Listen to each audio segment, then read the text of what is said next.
কেউ আপনার নাম ধরে ডাকলে যাবেন না বাবু, জায়গাটা ভালো না। কেউ আপনার নাম ধরে ডাকলে আপনি অপেক্ষা করবেন। সে 3বার ডাকে না বাবু, সে 3বার ডাকে না। কেউ আপনার নাম ধরে ডাকলে আপনি অপেক্ষা করবেন 3বার ডাকার জন্য। সে 3বার ডাকে না, সে কখনোই 3বার ডাকে না বাবু।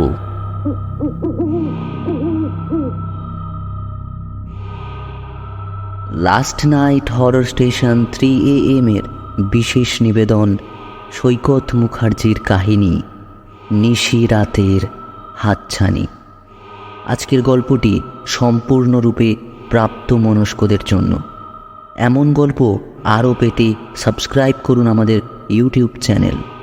শুনতে থাকুন আজকের গল্প সৈকত মুখার্জির কাহিনী নিশি রাতের হাতছানি। শরীর ঝাঁকি দিয়ে অরূপের ঘুম ভাঙল। ঘুমের ভেতর হঠাৎ পড়ে যাবার মতো একটা অনুভূতি হলো। বুকটা এখনও ধুকধুক করছে। ঘরের কোণে রাখা হারিকেনের আলোতে দেওয়ালে পড়া ছায়ায় ঘরটা কেমন অচেনা লাগছে। তারপরই অরূপের মনে হলো ঘরটা তার নিজের না। কাল রাতেই অরূপ এই বাগান বাড়িতে এসে পৌঁছেছে। দোতলার একটা ঘর, 3 বেলা খাবার সহ ভাড়া নিয়েছে সে।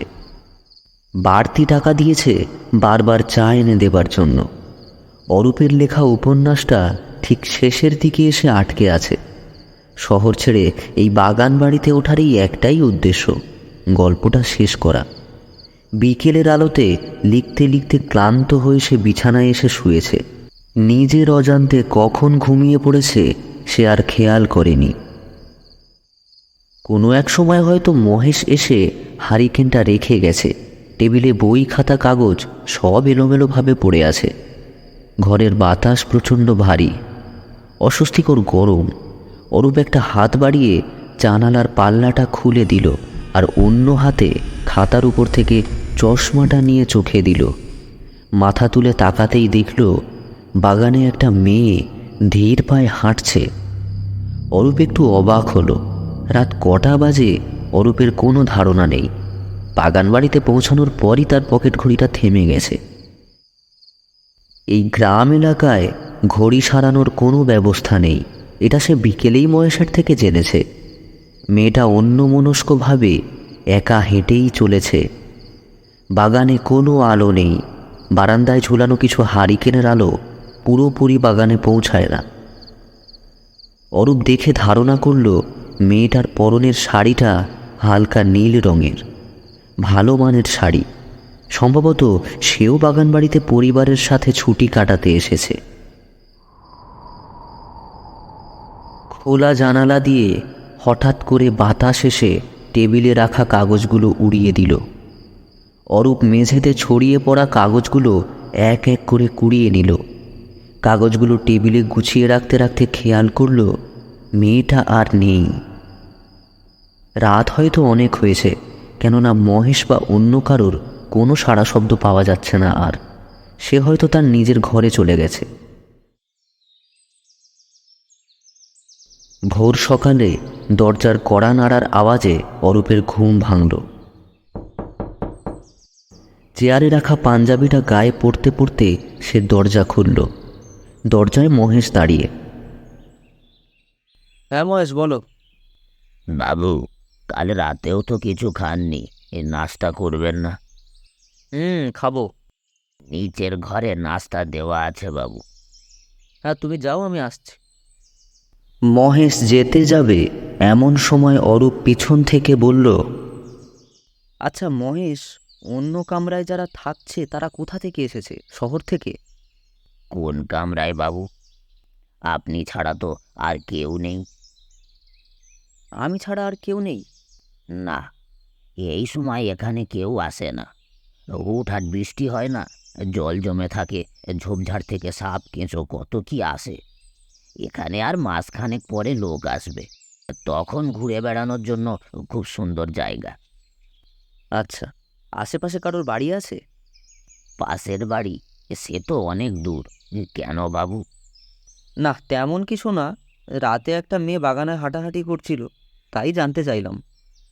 মহেশের চেহারাটা অন্ধকার হয়ে গেল। পরক্ষণেই সে বলল, আমি জানি না বাবু।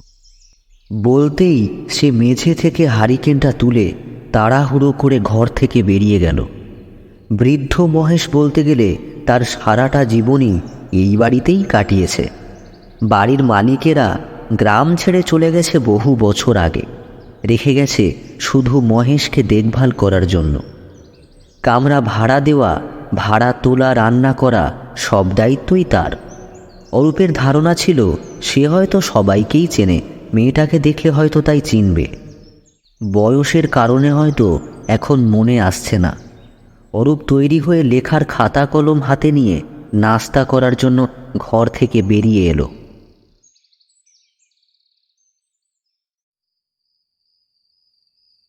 অরূপ যখন ঘরে ফিরল তখন বেশ রাত। সারাদিন পুকুর ঘাটে, বারান্দায়, কখনো গাছের নিচে বসে সে লিখেছে। দরজার কাছে মহেশের রেখে যাওয়া জ্বালানো হারিকেন। ঘরে ঢুকে অরূপ হাতের কাগজপত্র আর হারিকেনটা টেবিলে রেখে চেয়ারে বসল।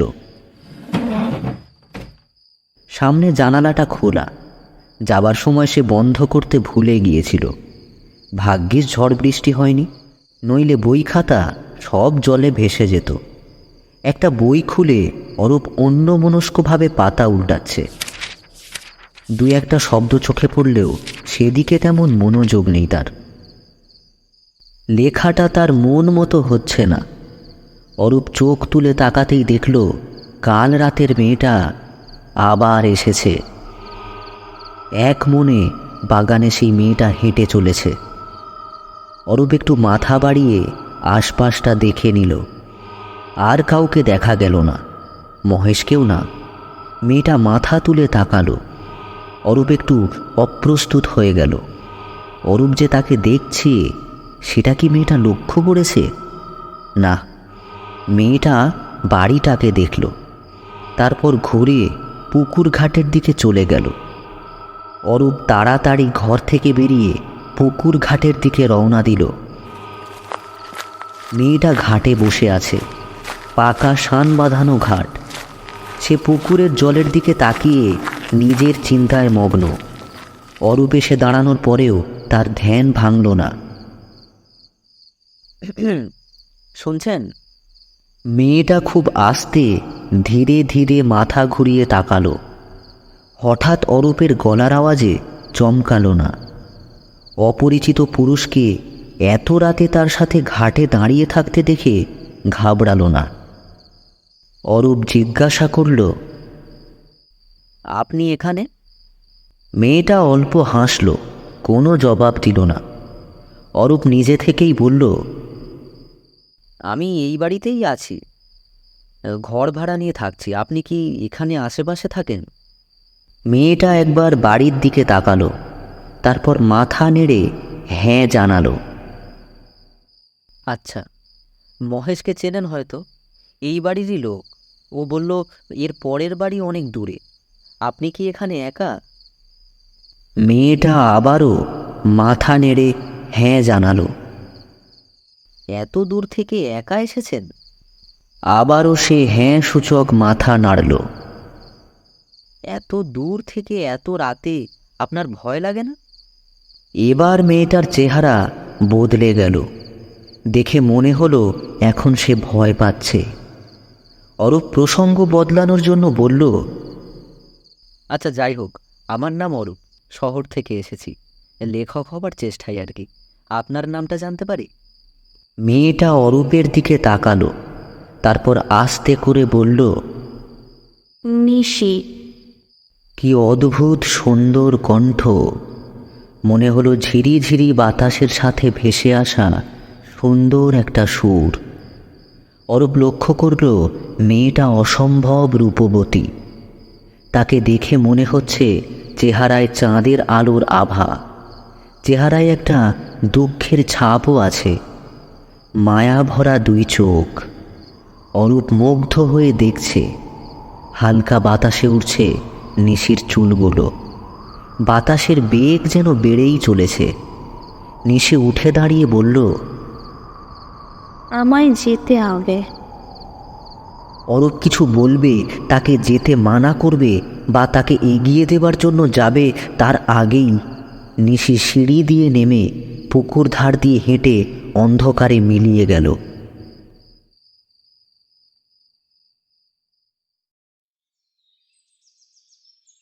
পরদিন সকালে নাস্তার টেবিলে অরূপ মহেশকে বলল, আচ্ছা মহেশ, রোজ রাতে বাগানে একটা মেয়ে আসে হাঁটতে, কে বলো তো মেয়েটা? দূর থেকে আসে বলল। মহেশ চুপ করে তার হাতের কাজ চালিয়ে গেল, কোনো আওয়াজ করল না। অরূপ আবার বলল, এত দূর থেকে একটা মেয়ে আসা যাওয়া করে, কত বিপদ আপদ হতে পারে বলো তো। তুমি তাকে সাবধান করে দাও না কেন? মহেশ এবারও কোনো জবাব দিল না।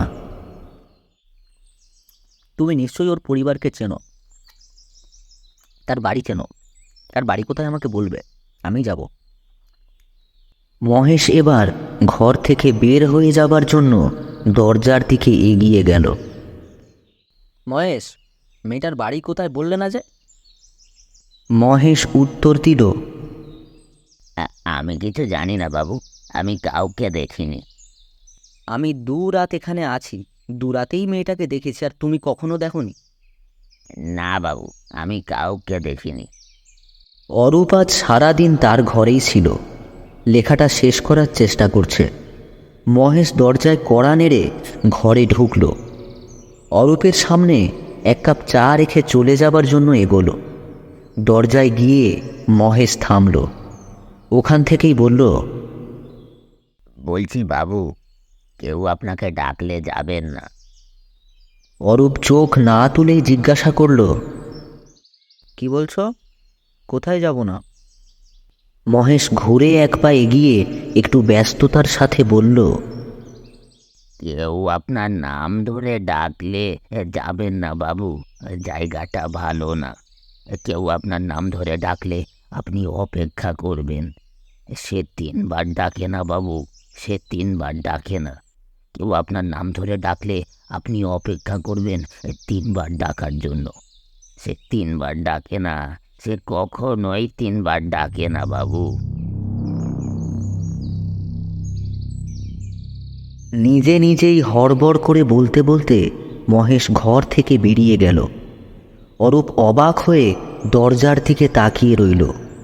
মহেশের কথার কিছুই সে বুঝল না। মহেশের কথার খুব একটা গুরুত্বও সে দিল না।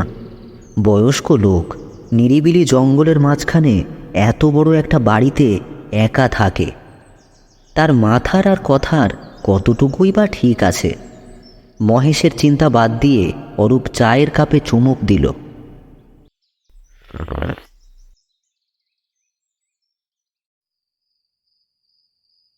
মাঝরাতে অরূপের ঘুম ভেঙে গেল। ঘরে হিমের মতো ঠান্ডা বাতাস বইছে। জানালাটা খোলা। উঠে জানালা বন্ধ করার ইচ্ছে হলো না অরূপের। ঘুমটা কেটে যাবে। সে চাদর টেনে পাশ ফিরে আবারও চোখ বন্ধ করল।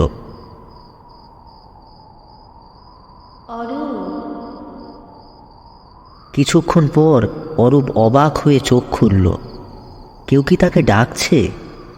মনে হলো অনেক দূর থেকে কেউ তার নাম ধরে ডাকছে। অরূপ একটু অবাক হয়েই উঠে বসল। কান পেতে শোনার চেষ্টা করল। এবার আরেকটু কাছ থেকে আওয়াজটা এলো।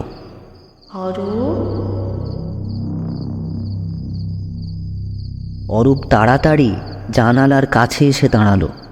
দেখল নিশি বাগানে দাঁড়িয়ে। তার চেহারায় একটা হয়রানির ছাপ। অরূপকে জানালায় দাঁড়াতে দেখে নিশি হাতের ইশারা করে অরূপকে নিচে নামতে বলল। তার চেহারায় হাতের ইশারায় একরকম অস্থিরতা টের পেল অরূপ। তাড়াহুড়ো করে নিচে এসে নিশির সামনে এসে দাঁড়ালো সে।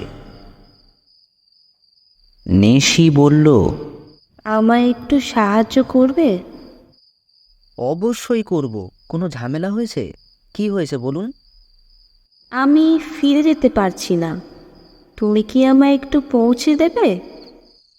এত রাতে আমি আমি তো এলাকাটা ঠিকঠাক চিনিও না। আমি তো চিনি, তুমি শুধু আমার সাথে সাথে যাবে, আমি তোমাকে নিয়ে যাব। অরূপ ভাবল নিশি পথ চিনিয়ে তাকে নিয়ে যাবে, কিন্তু একা পথ চিনে সে ফিরবে কি করে? অরূপ বলল, আপনি না হয় আজকের রাতটা এখানে থাকুন, মহেশকে বলে আপনার জন্য একটা ঘর খুলে দিই, কাল সকালে আপনাকে পৌঁছে দেব। নিশি বাড়ির দিকে তাকিয়ে বলল। আমি এখানে থাকতে পারবো না। তারপর অরূপের দিকে তাকিয়ে বলল, আমায় এখনই যেতে হবে, বলো আমার সাথে যাবে? যাব, কিন্তু আমি ফিরবো কি করে? এবার নিশি হাসল, অরূপের হাতটা ধরে বলল,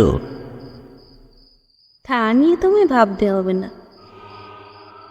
অরূপ অন্য এক ভুবনে হারিয়ে যাচ্ছে। এই অপরূপ সুন্দর মেয়েটি তার হাত ধরে দাঁড়িয়ে আছে। অরূপের মনে হলো সে সারাটা জীবন এই হাতটা ধরে কাটিয়ে দিতে পারবে। অরূপ বুঝতে পারছে সে নিজের অজান্তেই নিশিকে ভালোবেসে ফেলেছে। কখন সে নিজেও জানে না। হয়তো যখন নিশি তার হাতটা স্পর্শ করেছে, হয়তো যখন প্রথম তার সাথে কথা হয়েছে, হয়তো তখন যখন তার মায়া ভরা চোখ দুটো দেখেছে, হয়তো যখন ওকে বাগানে হাঁটতে দেখেছে। অরূপ জানে না, শুধু জানে সে তার গল্পের শেষটা পেয়ে গেছে, আর এখন থেকে তার জীবনের শুরু। অরূপ হেসে নিশির চোখের দিকে তাকিয়ে বলল, চলো যাই। আচ্ছা, আমি একটা হারিকেন নিয়ে আসি। লাগবে না। বলেই নিশি অরূপের হাত ধরে এগিয়ে গেল। তারা দুজন হাঁটছে পুকুর ঘাটের দিকে। অরূপ দেখল জোছনার আলোয় পুকুরের জল ঝিকমিক করছে। চাঁদের আলোয় চারপাশ আলোকিত হয়ে আছে। সত্যিই হারিকেনের প্রয়োজন নেই। নিশির হাত ধরে অরূপ আস্তে আস্তে পুকুরের সিঁড়ি বেয়ে নামছে। পুকুরের ঠান্ডা জল পায়ে লাগতেই অরূপ নিশির দিকে তাকিয়ে জিজ্ঞাসা করল, নিশি, বাড়ি যাবে না?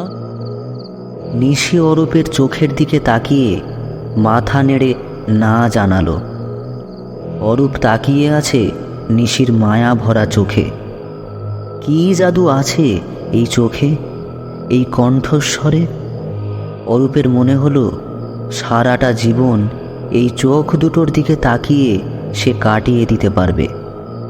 অরূপ নিশির চোখে চোখ রেখে হাসল। নিশির হাত ধরে সিঁড়ির আরেকটা ধাপ নামল।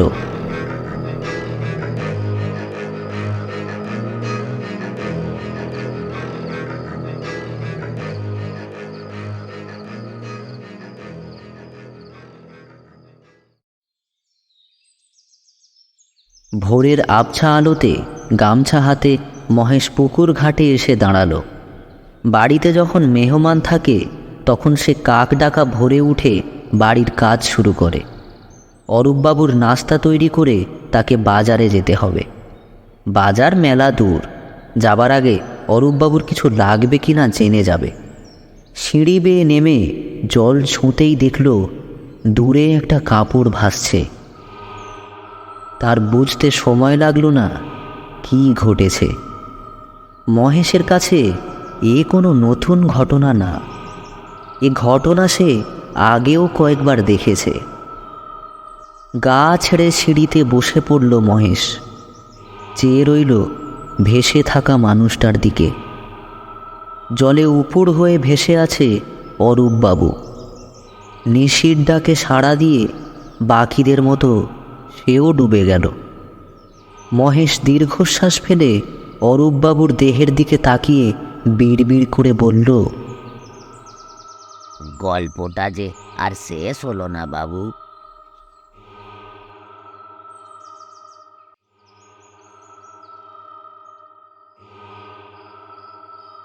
তাহলে কেমন লাগলো আজকের গল্প কমেন্ট করে জানাতে ভুলবেন না। আর এই রকম গল্প নিয়মিত পেতে অবশ্যই চ্যানেলটিকে সাবস্ক্রাইব করে বেল আইকনে থাকা অল অপশানে ক্লিক করে দেবেন।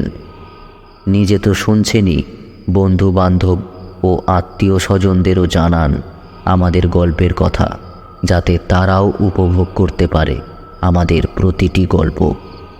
আজকের মতো এতটুকুই।